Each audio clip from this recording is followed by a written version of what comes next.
eu vou estar falando sobre, hoje, pelo menos talvez 2 ou 3 pontos desse livro aqui, são 10 pontos, tá bom?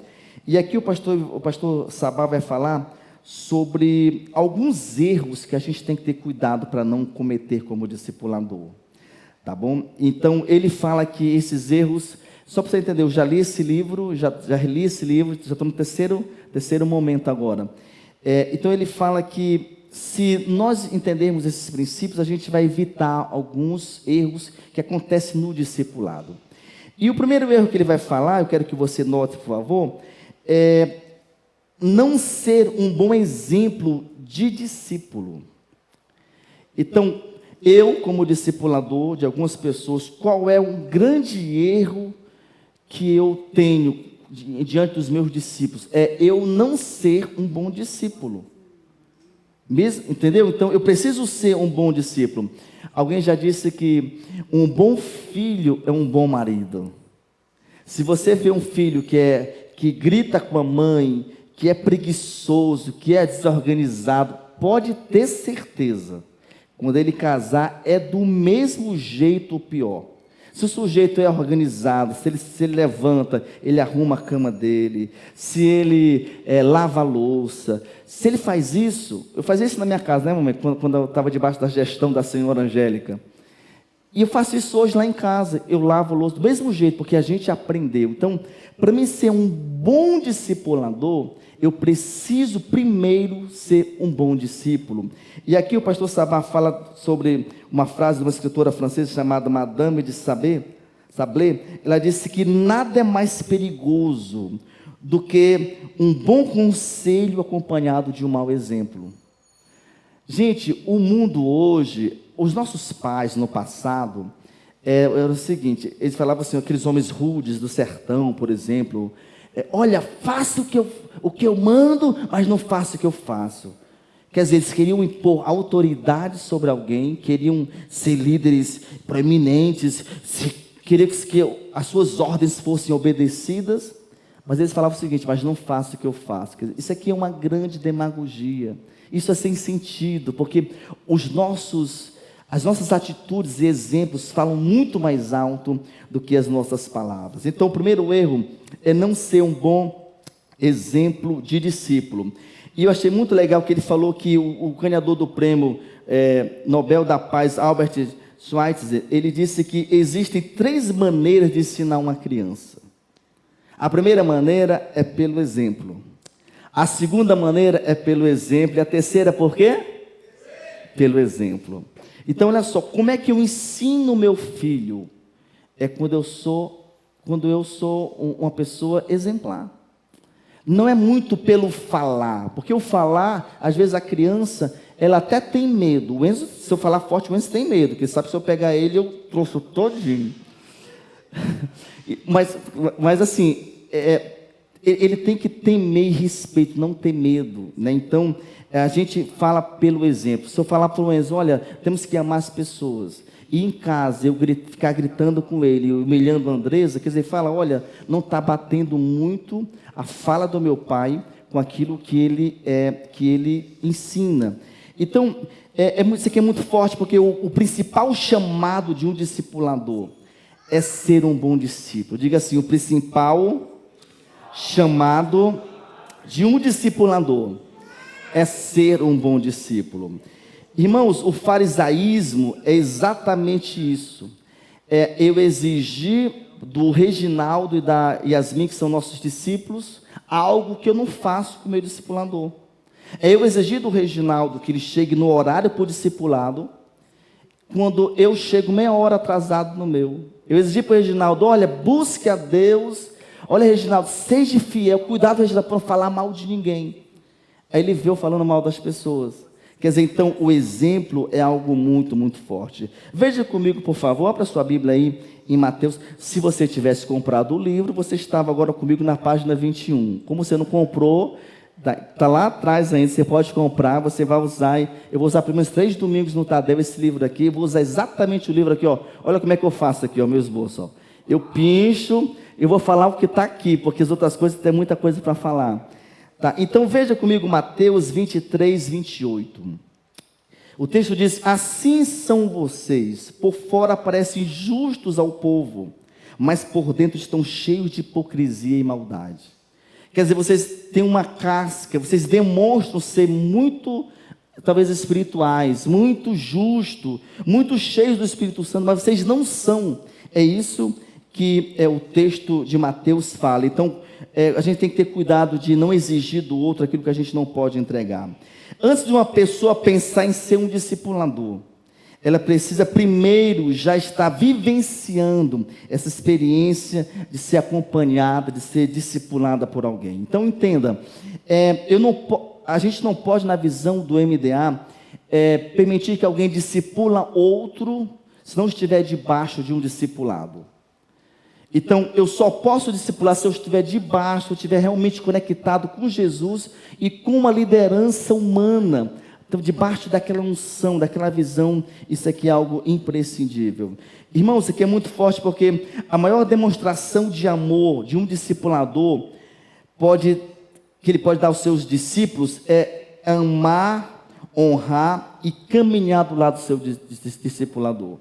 Então, por exemplo, se eu quero ser exemplo para as pessoas que eu acompanho aqui na igreja, tudo bem que, por exemplo, aqui a gente está começando ainda, mas o maior exemplo é eu respeitar os meus líderes, eu amar os meus líderes, eu caminhar com eles, eu comungar da mesma visão, e quando eu discordar, eu posso falar: olha, eu não concordo por isso.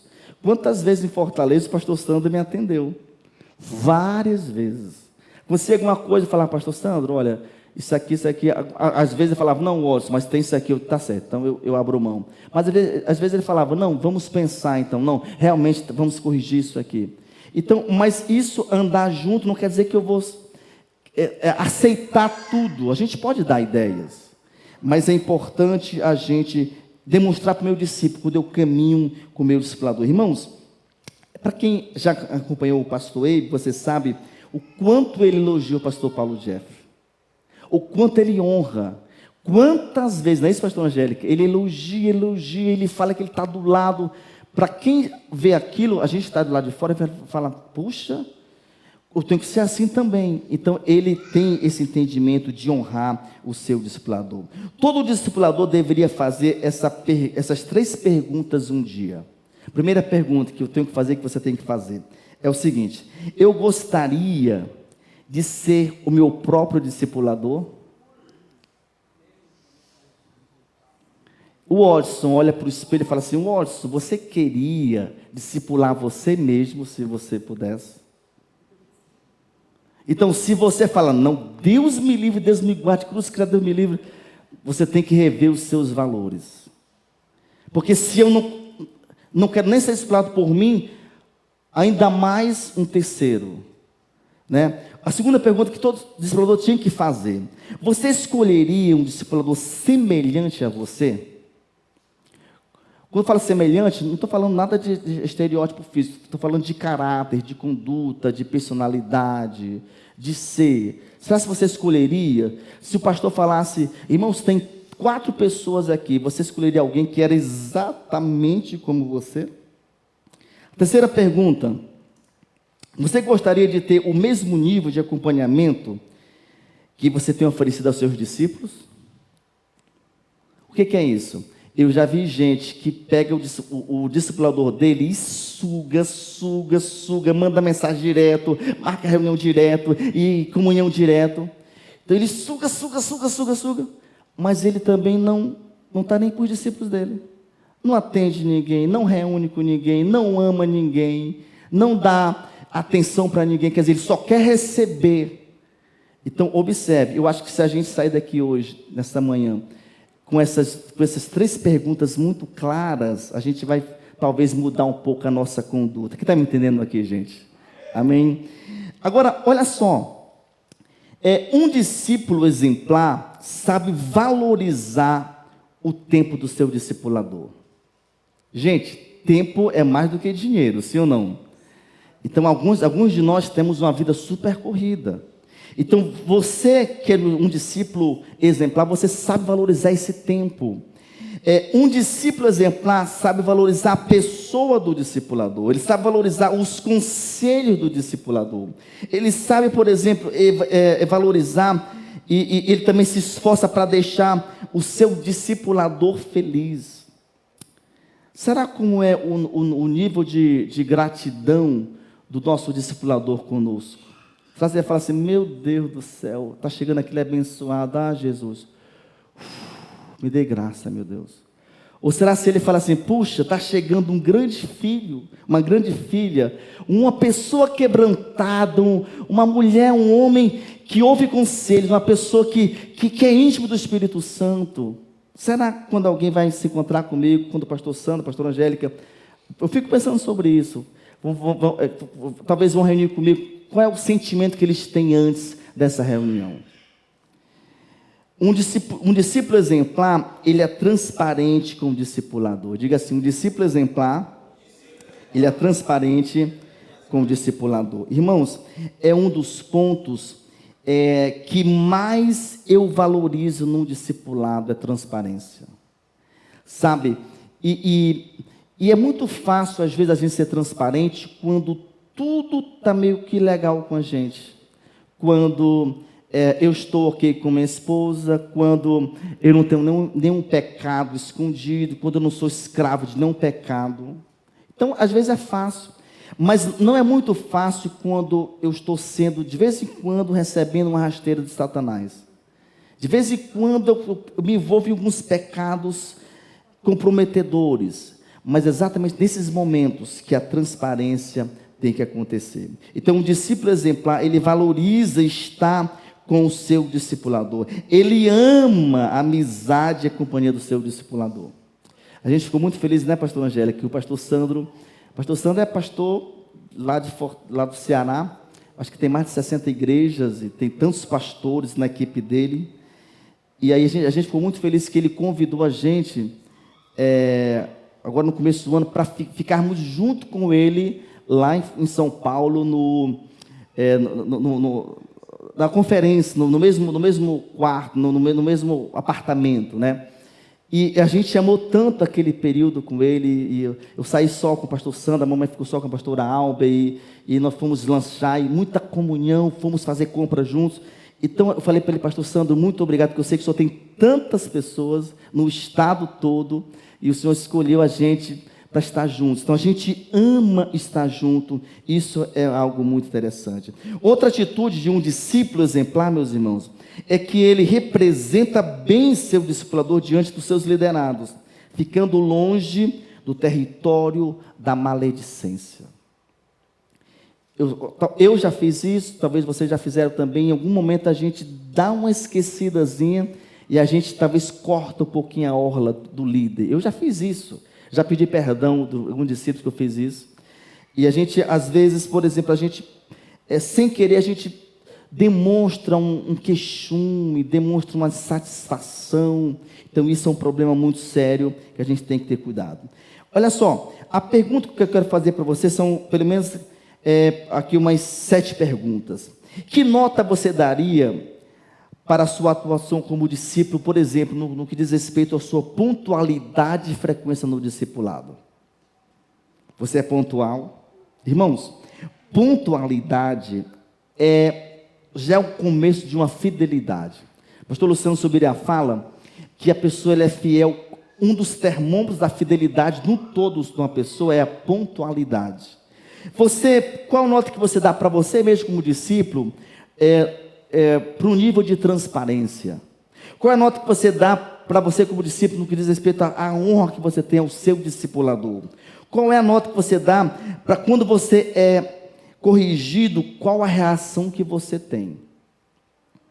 Você fica com a cara ruim, fica emburrado, fica com a vontade de dar um murro na cara dele, ou você fala assim, obrigado, Jesus, que tem alguém que me confronta, tem alguém que mexe comigo, porque quer o meu bem. Irmãos, é muito forte o que o Provérbios 27:5 fala. O texto diz que é melhor a repreensão franca do que o amor encoberto. Mesmo que não é bom para o nosso ego, mesmo que incomoda, mas é tão bom quando alguém chega para a gente e repreende a gente. Quer um exemplo?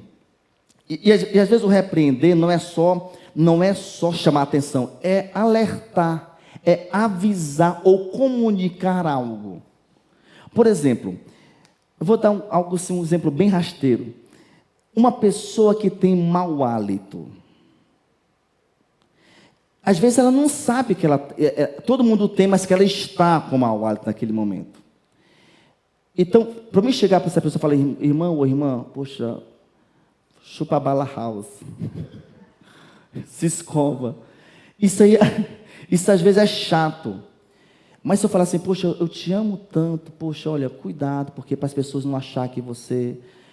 Então, às vezes aquilo pode causar um impacto no outro, mas pode trazer uma mudança. Irmãos, de verdade, eu tenho muito cuidado. Quero contar um testemunho. Quando eu tinha 13 anos, lá em Macapá, eu tocava no louvor da igreja e tinha culto de manhã no bairro chamado Novo Horizonte. Eu acho que o Marcel e a Elisa lembram. Nós éramos de lá. E adolescente, 13 anos, eu acho que naquele dia eu não escovei direito. Eu acho que nem escovei o dente. Eu fui para a igreja. Estava lá no louvor. Aí o líder do louvor falou assim, Watson, tu tá com a boca podre. Irmão, eu fiquei tão triste que a minha vontade era de chorar. Mas aquele dia para cá eu tenho um cuidado. De verdade. De me escovar mais. De passar o fio dental. Estou falando com um exemplo bem baixo para você entender que às vezes alguém confronta a gente.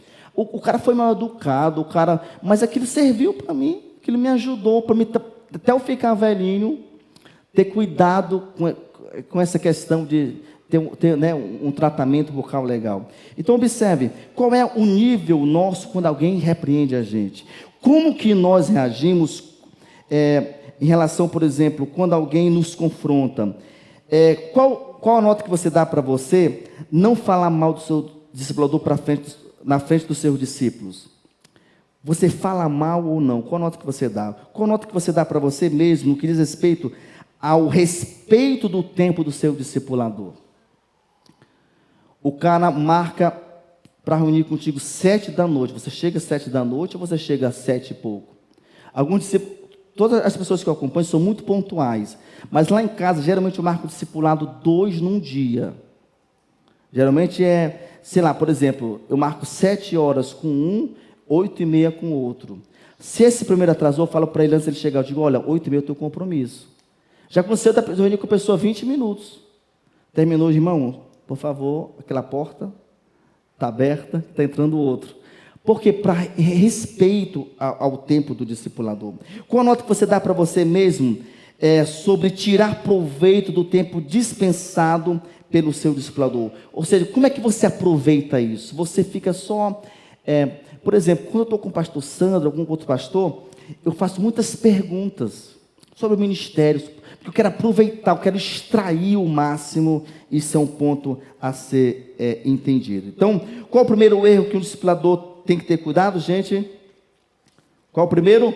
Não ser um bom exemplo de discípulo. Saiba, você precisa ser um bom discípulo para ser um bom discipulador. Segundo, gerar uma dependência mórbida nos discípulos. Gerar uma dependência mórbida nos discípulos. Isso aqui é muito forte, porque isso geralmente se evidencia quando, por alguma razão, mudanças precisam ser implementadas nos contextos de discipulados. Então, isso aqui tem que ser analisado, porque às vezes a dependência não é só do discípulo com o discipulador. Às vezes é do discipulador com o discípulo. É como se fosse uma dependência do pai com o filho, do filho com o pai. Irmãos, e nesse processo de discipulado é muito comum mudanças. É muito comum. O pastor Ebe discipulava todos os pastores lá em Fortaleza, né, pastor Angélico? Quando chegou, todos. Ele foi para São Paulo, e todo mundo foi com ele. Quando ele mudou de estado, ele não discipulou nenhum pastor mais. Passou todos. Ficou São Paulo só com o pastor Sabá Liberal. Então, essas mudanças é muito comum. Alguém está com outro, passa para o outro. Então, quando existe essa dependência mórbida, isso é um processo, isso é um erro que a gente está tendo dentro do discipulado. Então, o discipulador e o discípulo precisam entender que o princípio do discipulado é um projeto de Deus na vida deles, para a vida toda. eu quero estar sendo discipulado por alguém a vida toda, mas não quer dizer que é sempre com a mesma pessoa. O princípio é full time, é para a vida toda. Mas as pessoas são fases, são momentos. Alguém está hoje e depois essa pessoa passa para outros por N motivos. Isso quer dizer que é algo muito normal dentro do processo do discipulado. Então, quando essa questão não é trabalhada corretamente, qualquer mudança que fizesse torna-se muito dolorosa nos discipulados. Então, é algo que a gente tem que analisar de uma maneira muito, muito forte. Eu quero falar para vocês aqui sobre algumas situações que a gente tem que analisar. Por exemplo, para a gente perceber quando está tendo uma dependência mórbida um do outro. Primeiro, a pessoa fala o seguinte, o discípulo fala: eu não saberei mais viver se meu discipulador me deixar de discipular. Não consigo mais viver. Não, se aquela pessoa não quiser mais discipular a mim, eu não consigo mais. É uma clara demonstração de quê? De dependência mórbida. Por exemplo, a pessoa fala: se eu parar de ser discipulado, não sei se consigo mais ficar muito tempo sem vencer o pecado. Quer dizer, é o discipulador, é o homem carnal que te dá força para vencer pecado. Se essa for o entendimento, é um equívoco gigantesco, algo que tem que ser muito analisado. Outra questão que pode analisar, que está tendo uma dependência mórbida do discipulador com o discípulo, é se ele fala o seguinte: se meu discipulador não puder mais me discipular, então eu também não quero mais ser discipulado por ninguém. Ou é ele ou ninguém. Isso é uma dependência mórbida. Outro ponto que tem que ser analisado: não é qualquer pessoa que tem condições de me discipular. Essa igreja começando, tem 2 anos e meio, eu já deparei com pessoas que falaram para mim, tem líderes de lives tão treinados, tão experientes na igreja, no evangelho. A pessoa falou o seguinte para mim, um membro, chegou há pouco tempo na igreja: o Watson, a pessoa fulano de tal não tem condições de me discipular. Se você puder me discipular, eu vou assim, senão eu acho que, assim, a minha experiência, a minha idade biológica, o meu tempo de igreja, eu já passei por várias igrejas, eu preciso que seja você. Você acha que eu discipulei essa pessoa, sim ou não? Não quero nem papo. Porque a pessoa está com uma expectativa no homem. O homem é falho, o homem erra. Não é o homem, é o princípio bíblico de discipulado. Então, quando a gente tem esse sentimento, são demonstrações de que existe uma dependência mórbida no processo do discipulado. Outra evidência que o pastor Sabá fala, estou na página 34, se você tivesse o livro, você estava acompanhando, página 34, mas tudo bem, está lá fora. Cadê o Micael? Micael, está lá fora a livraria, né, Micael? Você pode adquirir. Outra dependência é o seguinte, quando se instala uma relação entre discípulo e discipulador, quando o discipulador age como fosse um guru.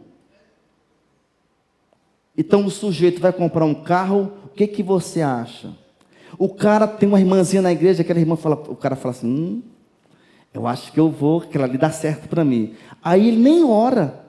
Ele fala assim, Andinho, que é o discipulador dele, Andinho, o que você acha? Quer dizer, o cara nunca recorre a Deus. Parece aquela visão veterotestamentária, lá do Velho Testamento, onde tinha um profeta. O que você acha, profeta? Consulta a Deus aí, profeta, por mim. Então, quando o discipulador se torna um guru, gente, e o pior é que existe muito discipulador que acha isso o máximo. O coração da discipuladora do discipulador, ele acha, puxa, eu sou honrado. Porque o cara até pergunta, quantos filhos você acha que eu tenho que ter? Que cor do carro eu vou comprar? Eu posso sair de férias? O que você acha? Irmãos, várias pessoas chegam comigo e perguntam várias coisas. Às vezes eu falo, olha, você já orou? Você já pensou? O que o seu cônjuge fala? Ok, então talvez isso aqui. Mas sempre talvez, nunca eu quero ser guru de ninguém. Diga assim, no evangelho não tem guru. Jesus tem que ser recorrido com uma primazia. Então, demandas do tipo, como por exemplo, comprar, vender, fazer faculdade. Que faculdade eu vou fazer? Você acha que eu tenho que fazer um intercâmbio nos Estados Unidos? Eu não acho nada. Por exemplo, casamento. Você acha que deve casar? Não acho nada. Eu casei com a minha, e aí eu tenho os meus ônus e os bônus do casamento, que todo casamento tem bônus ou ônus ou não, gente? Tem, né? Tem tudo. Então eu vou vivenciar com isso. Então a pessoa tem que buscar a Deus.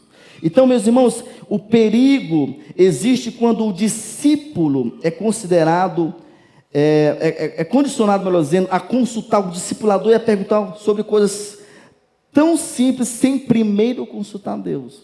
Jovem, você está interessada por um rapaz, ou então a moça, o rapaz por uma moça? Primeiro consulta Deus, ora primeiro. Deus te deu paz. Aí você pode consultar as pessoas que as pessoas acham, mas a gente não quer, né, Sandinha? A gente prega no romancial, ninguém quer determinar nada para ninguém, não, a pessoa tem que buscar Deus. Agora, quando uma dependência mórbida se instala no discipulado, o discípulo se torna alguém como se fosse surdo e cego espiritualmente. Ele não quer ouvir Deus, ele não está nem aí, ele quer ouvir o homem. O discipulador guru, inevitavelmente, vai gerar discípulos que não saberão como se mover na experiência de serem guiados por Deus. Eu troco o meu guia, ao invés de ser Deus e a palavra, começa a ser um homem. Alguém que tem dependência mórbida, esse aqui é muito forte, porque ele vai aprender a priorizar o antropocentrismo e não o Cristo, o nosso Redentor. Então, irmãos, isso aqui é algo muito forte, porque o Espírito Santo deve ser a nossa principal conexão diante da vida. Principal conexão. Se você talvez tem que se mudar, você tem que... Qualquer coisa que você vai fazer, consulte a Deus. Deus é o nosso elo principal. A dependência mórbida também gera uma classe de discípulos, que o pastor Sabá chama de discípulos intransferíveis. São aquelas pessoas que não se adaptam a mais ninguém. É aquele ou aquele. E isso é um problema sério dentro do processo de discipulado. Em situações extremas, por exemplo, o discípulo pode até ficar depressivo. O pastor Sabá conta no livro, tem gente que fica depressiva, tem gente que quer se desviar, tem gente que sente que parece que foi abandonada, foi trocada, e às vezes é algo normal do discipulado. Ele conta aqui que quando ele fez a transferência, né, de Boa Vista para ir para São Paulo, todos os discípulos deles, tinham vários discípulos. Ele levantou um pastor desses vários e falou o seguinte para os demais: todos vocês são discípulos desse aqui agora. E tinham os mesmos cargos, pastor de rede, mesma coisa, mas você agora vai ser discipulado por esse aqui, porque é um processo normal. O mais sério e triste no que diz respeito à dependência mórbida é quando muitas vezes o próprio discipulador, ele gosta disso, ele contribui intencionalmente para isso acontecer, motivado por uma atitude mórbida de parecer que ele é o melhor, o mais amado, o insubstituível, o top da igreja. Então, às vezes, as pessoas fazem isso consciente ou inconscientemente. Nós temos que ter cuidado com isso aí. Todo discipulador precisa saber que quando o seu ex-discípulo fica com a síndrome da saudade eterna, aquele desejo realmente de estar direto, de voltar a ser discipulado por ele, que não se acostuma, isso é um problema que tem que ser resolvido diante desse discipulado. Esse tipo de discipulador, como diz o pastor Sabá, ele nunca deveria cuidar de pessoas. Se eu tenho, meus irmãos, talvez essa tendência de sempre querer todo mundo debaixo de mim e dizer: olha, vocês não estão comigo e se você não estiver comigo, não está com ninguém. Ele entende, pastor Sabá, que essa pessoa talvez não podia discipular ninguém. Porque primeiro a gente tem discípulos de quem, gente? De Jesus. E não são pessoas nossas. Para a gente poder já finalizar por hoje, a dependência mórbida, ele diz que é algo horrível, é um grave erro. Nunca permita, ele diz aqui, que a sua relação com os seus discípulos chegue a este nível. Corra dessa experiência. Nem chegue perto de pessoas dessa insensata proposta de discipulado, de dependência mórbida um do outro. Muitas vezes é possível a gente opinar, escolher nosso discipulador, isso já acontece, mas às vezes não é possível. E a gente tem que saber e se adequar às mudanças dentro do contexto local que a gente está vivenciando. Eu quero finalizar dizendo para você que um exemplo que ele conta aqui no livro de Josué capítulo 1, versículo 17. O texto diz que assim como em tudo obedecemos a Moisés, nós obedeceremos a você. O contexto disso aqui, Moisés tinha morrido e agora Josué assumiu a liderança do povo de Israel. E aqui chega os príncipes da terra, os líderes comunitários, e falar o seguinte: Josué, olha aqui para nós respeitamos muito Moisés, nós obedecemos muito Moisés, mas agora a gente entende que você é o líder, nós entendemos agora que você é o discipulador nosso, então nós estamos dispostos a o que nós éramos com Moisés, nós vamos ser com você. Quem está me entendendo aqui, gente? Então, um discipulado eficaz, ele entende que quando tem essas mudanças, a submissão é a mesma. Porque não estou debaixo de uma pessoa, estou debaixo de quê? De um princípio de discipulado. Então, meus irmãos, existem saudades e saudosismo. O que são saudades? Poxa, eu tenho saudades do tempo que eu fui discipulado pelo pastor Luiz em Macapá, o Rubem era de lá. Passei 1 ano e 3 meses. Pastor Luiz, hoje é pastor de Santarém, da nossa maior igreja. Foram tempos maravilhosos, muita comunhão, de muito lazer, enfim, de muitas supervisões de célula, a gente multiplicou muitas células juntos. Foi bom. Eu tenho saudades do tempo que eu fui discipulado pelo pastor Ivanildo, nosso professor do Velho Testamento. Passei 8 anos com ele. Mas o que é saudosismo? Isso aqui é um problema sério. Saudosismo é o seguinte: é uma desvalorização da minha situação atual, quando eu olho para o retrovisor da vida, eu olho para 2000, não sei quanto, 90, 1900, não sei quanto, e eu falo o seguinte: quem me dera que eu pudesse trazer de lá para cá. Eu precisava disso, eu precisava do pastor Ivanildo do meu lado, que ele é o maior teólogo da paz. Eu preciso desse homem direto comigo. Isso é um saudosismo.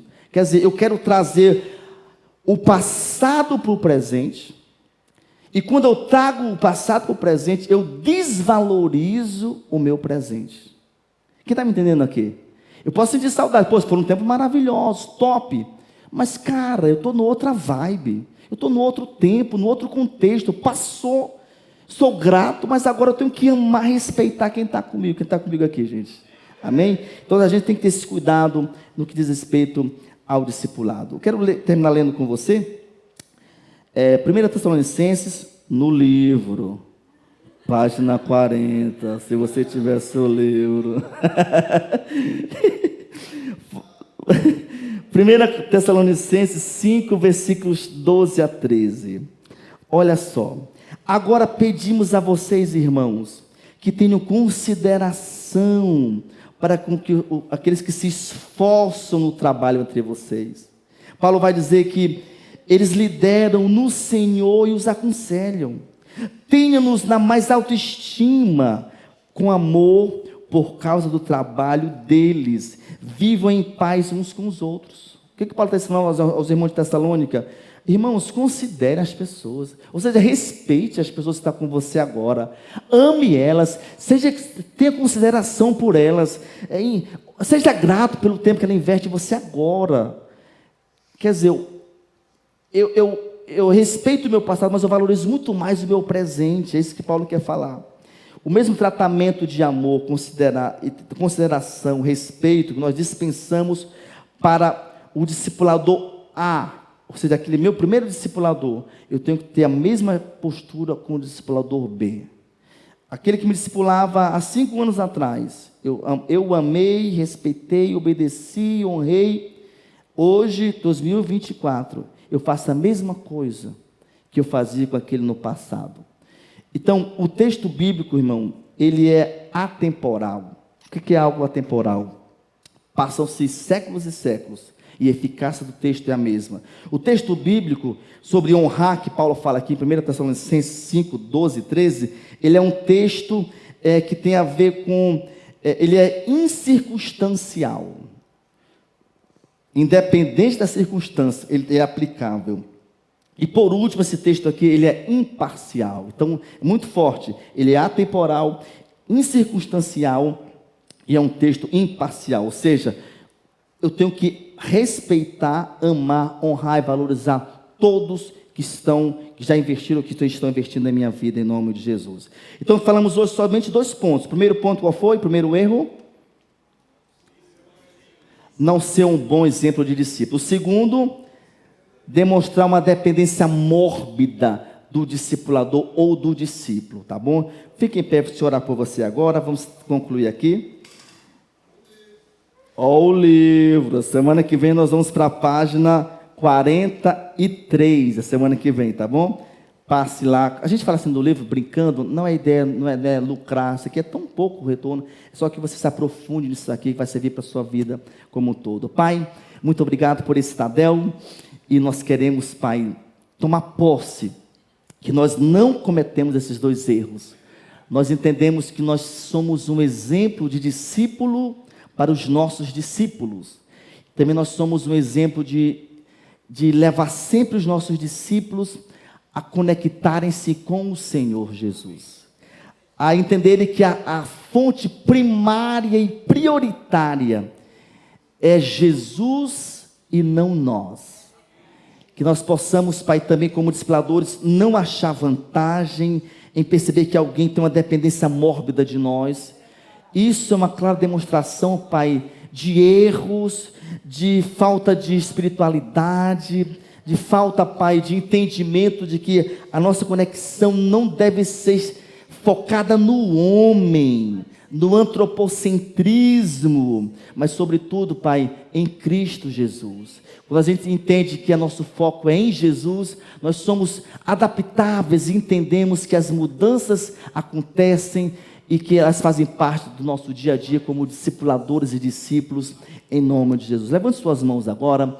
Eu quero abençoar a sua vida nessa manhã como um bom discípulo, como um excelente discípulo.